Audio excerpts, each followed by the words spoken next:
যুক্তরাষ্ট্র ও যুক্তরাজ্যে ৩০০ মিলিয়ন মার্কিন ডলার পাচারের অভিযোগে সাবেক প্রধানমন্ত্রী শেখ হাসিনা ও ছেলে সজীব ওয়াজেদ জয়ের বিরুদ্ধে অনুসন্ধান শুরু করেছে দুর্নীতি দমন কমিশন দুদক।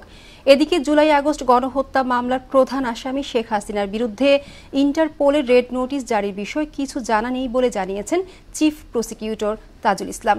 বিস্তারিত কাজী পাপ্পু রিপোর্টে।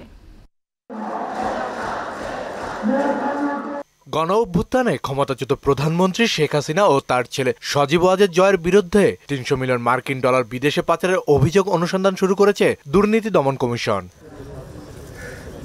শেখ হাসিনা ও শেখ রেহানা পরিবারের বিরুদ্ধে বিভিন্ন প্রকল্পে ৮০,০০০ কোটি টাকা দুর্নীতির অভিযোগ অনুসন্ধানে আগেই ৫ সদস্যের টিম গঠন করে দুদক। ওই টিমকেই ৩০০ মিলিয়ন ডলারের পাচারের অভিযোগ অনুসন্ধানের নির্দেশ দেয় কমিশন।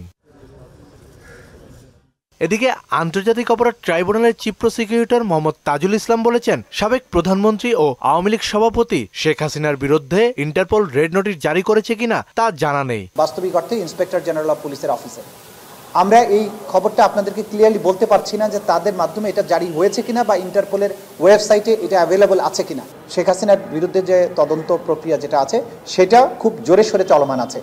আমরা আশা করছি আগামী কয়েক মাসের মধ্যেই অন্তত শেখ হাসিনার বিরুদ্ধে যে তদন্ত আমাদের রিপোর্ট সেটা তদন্ত সংস্থা যেটা বলেছেন তারা মনে করেন যে আশা করেন তারা ৩ মাসের মধ্যে হয়তোবা তারা শেষ করতে পারবেন। গত ১০ নভেম্বর অন্তর্বর্তী সরকারের আইন উপদেষ্টা ডক্টর আসিফ নজরুল জানান, শেখ হাসিনা সহ জুলাই-আগস্ট গণহত্যায় অভিযুক্ত পলাতক আসামিদের ফিরিয়ে আনতে ইন্টারপোলের মাধ্যমে রেড অ্যালার্ট নোটিশ জারি করতে যাচ্ছে সরকার। কাজী পাপ্পু, মোহনা সংবাদ, ঢাকা।